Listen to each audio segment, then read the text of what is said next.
Hola, buenas tardes. Mi nombre es Joaquín Díaz, estudiante de filosofía de la UNAD, estudiante de filosofía pura. Eh, es un placer estar aquí, es un placer poder comentarles o opinar acerca del texto de este libro, el libro séptimo de Nicómaco o Nicomaquea, que escribe Aristóteles. Eh, En este libro, bueno, Aristóteles pone de relieve una seriedad a lo que son, ¿sí?, los vicios, los cuales llama continencia e incontinencia. Y alude aquí que eh, como principio de las cosas, aquello que se da por comportamiento, ¿sí?, en forma, digamos, magna, atribuye al ser como esencia y a lo que quiere como algo a que aferrarse para vivir, o sea, como un propósito. Puede verse de manera cerrada o abierta, de manera autónoma o, o en conjunto. Entonces, eh, digamos que para comprender lo que Aristóteles aquí escribe, es necesario plantearnos desde su propósito relevante que viene ya en trayectoria de sus escritos, ¿verdad? Y es esclarecer que el ser humano simplemente trata de buscar un bien, de buscar un beneficio, a lo cual se repliega todo lo que eh, su ser e incluso eh, aquello que le rodea. Eh, ¿Qué es entonces la felicidad? Es para él consiguiente un fin último que presupone alcanzar al hombre.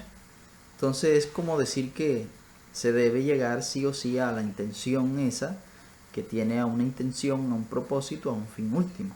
Entonces, aunque claramente se hace necesario pasar por algunos medios, ¿sí?, estos medios que llama vicios y lo contrario a la virtud, ¿sí?, es de enteramente posible mirar las cosas que van en desacuerdo con la virtud. Entonces, en efecto, pasaremos a mostrar las cosas que son o entendemos como buenas para entrar en ello, en las cosas que percibimos como malas. Claramente todos y cada uno de nosotros aguardaríamos cualquier cosa para evitar, digo yo, para evitar las acciones, ¿sí?, que no son buenas. Y en lo posible quedarse con las intenciones eh, buenas.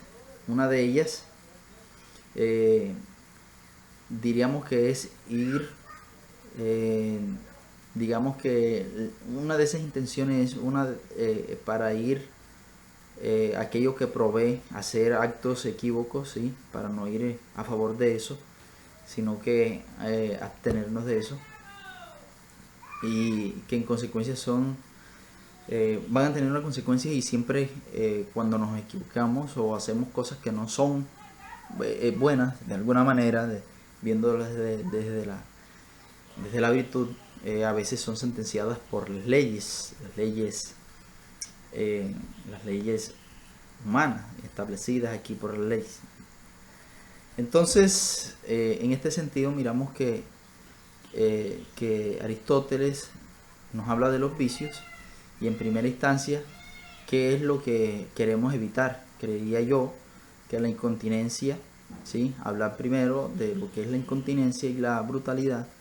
Lo contrario de la brutalidad sería la virtud, y la incontinencia la continencia y lo sobrio. Entonces, digamos que es imposible encontrar a un hombre que se encuentre enteramente en su esplendor en la virtud. Creo que para ello, para encontrar o para hablar así ampliamente en todo lo que es la virtud, traeríamos a Dios, ¿sí?, que sería, digamos, el que no, eh, está en todo el esplendor de la virtud, y por otro lado al malo, al perverso, que, que no estaría en esto, entonces estaría entre los brutos, y estos brutos que habla Sócrates dice que también se dan porque tienen enfermedades. Entonces el incontinente pasa a menudo que una persona sabe y es, o sea, pasa a menudo que una persona sabe y es consciente de las cosas, ¿sí? O sea, que hace las cosas por voluntad propia. Se deja llevar por la incontinencia y la menciona Sócrates, ¿verdad? Recordemos que Sócrates aludía que ninguno podía ser incontinente con aquellas cosas que se debía o que se sabía, ¿verdad? Que no era bueno actuar con incontinencia. Sí, recordemos que él apuntó apuntó a que la incontinencia no era real, porque decía que no se podía obrar de manera buena sabiendo que era bueno. O sea, sino esto era más bien por ignorancia, el actuar de esta persona. Entonces, él dice que quien comete lo malo lo hace por no saber que es bueno, lo hace porque no lo sabe. El incontinente, según Aristóteles, parece ser, digamos, que tuviese algo de opinión, que tiene opiniones. Entonces, pues al fin, este es vencido por los vicios, el placer, ¿sí? En ese caso, se podría decir que los deseos son más fuertes que la ciencia. O sea, la prudencia podría ser la pasividad de la pasión de la continencia, aunque no se podría ser prudente e incontinente. Pero miremos que si la pasión llegase a ser buena, la prudencia podría ser mala en este caso. ¿Por qué? Porque primero, o porque reprime, digamos, sí, digamos que reprime eh, digamos, reprime a las pasiones, sí, a las pasiones, reprime a las pasiones, y la persona enfadada que sabe que hay cosas buenas y hace las malas, caracteriza hacer lo malo conociendo lo bueno, siguiendo entonces esta métrica.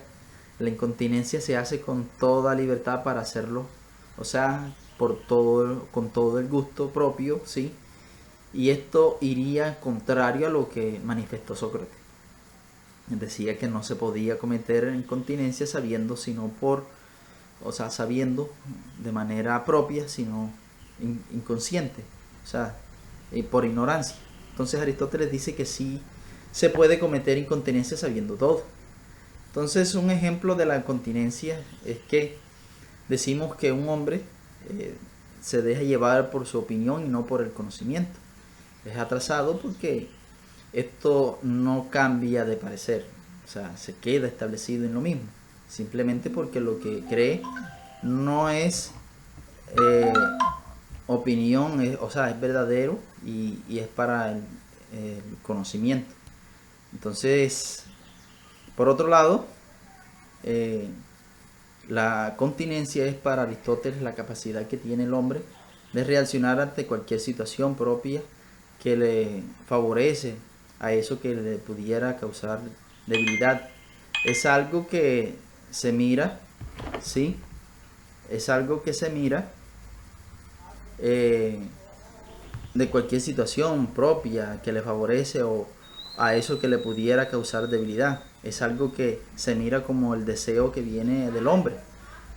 Digamos que para actuar en propiciación del mismo deseo. Entonces el incontinente comprende la necesidad de resistir, de soportar aquellos deseos o pasiones que procura el cuerpo o el alma para satisfacerse. Entonces Aristóteles afirma que el deseo no es sinónimo de caer, sino una forma de ser virtuoso, ¿sí?